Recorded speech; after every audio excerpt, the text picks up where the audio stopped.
Hello everybody, my name is Logan. Welcome to this week's Pick Me Up. I am super excited that you have clicked on this video, and we hope to inspire and motivate you to finish your week strong. This is our second time doing this. It's a new series we're doing here at Bethel, Brandon. And so if you like it, please hit like, leave us a comment, tell us how we can do better, how we can better serve you. But enough of that. We all worry. We all worry. And if you say you don't, I'm sorry, you do. We're human, we worry. It's just what we do. And that's okay. It's okay to worry. You know, I'll admit, I worry. I have worried, I will worry, and I will continue to worry. That's okay. See, when I was in Bible college, I had this amazing opportunity to work with the Pentecostal Assemblies of Canada. That's our denomination. I was an intern, so I got to help run camps and stuff. It was a great job. And this was the first camp that I had run, first real kick at the can. It was a seniors camp. Still one of my favorite camps of all time. And everything was going fantastic. I mean, God was moving, people were getting healed, and it's just amazing things going on. But I'll be honest, I was worried. See, my mom at the time she'd been pretty sick. She'd been battling like a stomach issue and stuff like that for years, and it had just gotten really, really bad. And so she finally needed surgery, like it was that bad.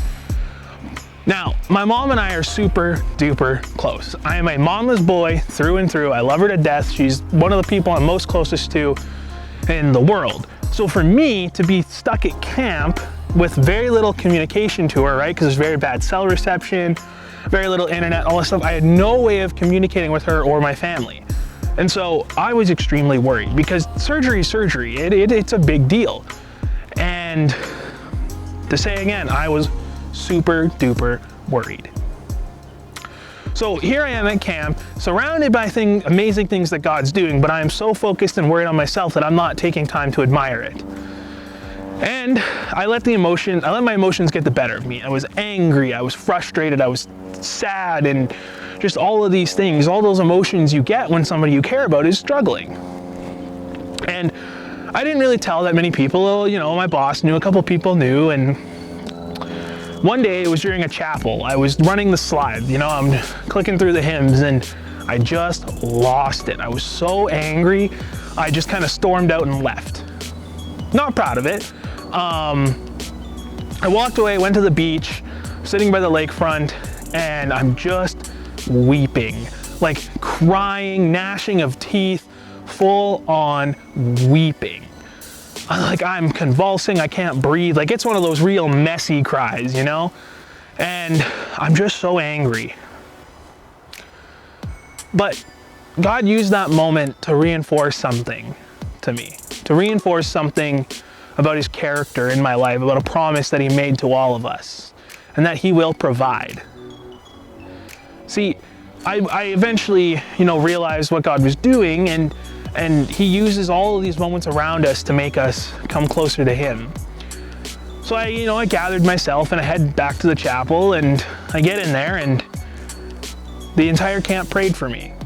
They circled around me, laid hands on me. They prayed for me and my mom, prayed for healing, prayed for wisdom, speedy recovery, all of those things.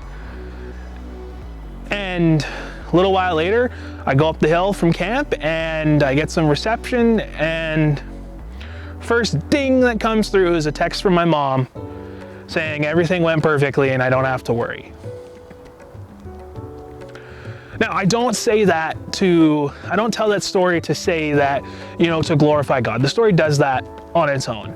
But I say that to say it's actually okay to worry. We just can't let those worries control us. And it's actually, told to us in the Bible that we're not supposed to worry at all because God is our provider. You see, when we worry, the enemy uses that to pit us against God, to start telling us that we're not worthy, that God doesn't care about us, or, all of those different lies that the enemy tells us to, break our relationships with God. So to combat that, we need to rely on God. We need to put God first. And so we actually see this in Scripture. And in Matthew chapter 6, this is part of Jesus's Sermon on the Mount, one of his big famous sermons. And it's actually at the very end, it's verses 31 to 34. And Jesus basically tells people, he says, do not worry about the things you eat, about what you will drink, what you will wear, because only pagans worry about those things. But instead, seek his kingdom and his righteousness, and all these things will be provided for you. For do not worry about tomorrow, because tomorrow has not come, and it will have its own problems. We don't have to worry. And it says it right there. Jesus lays it out real clear for us. We do not have to worry. We don't need to run around like chickens with their heads cut off, worrying about where this meal is going to come from, or how this bill is going to get paid, or what you're going to buy your kids for Christmas because you're on a shoestring budget. We don't need to worry about those things because God provides everything we need. Now, sometimes God providing everything we need isn't always what we want, but it's what we need. And the way to do that is to seek him first. It's to seek his kingdom and his righteousness. It's to plead after God. It is to seek his face daily. And when you do that, your worries will dissolve, because you will realize that the lies that the enemy are telling you will start to be filled with truth about who God is and what God has done for us. So I want to challenge you all today. Instead of taking that time that you would to worry about your bills, or worry about, a family member being sick, or worry about something that's truthfully out of your control, why don't you take that time and read some scripture? Pray. Sit still and be silent and listen to what God is telling you. Seek after him. Because when we seek after God, he provides for us. So, that's this week's Pick Me Up.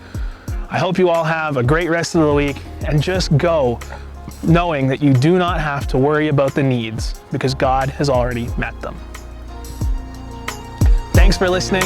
We'll see you next time.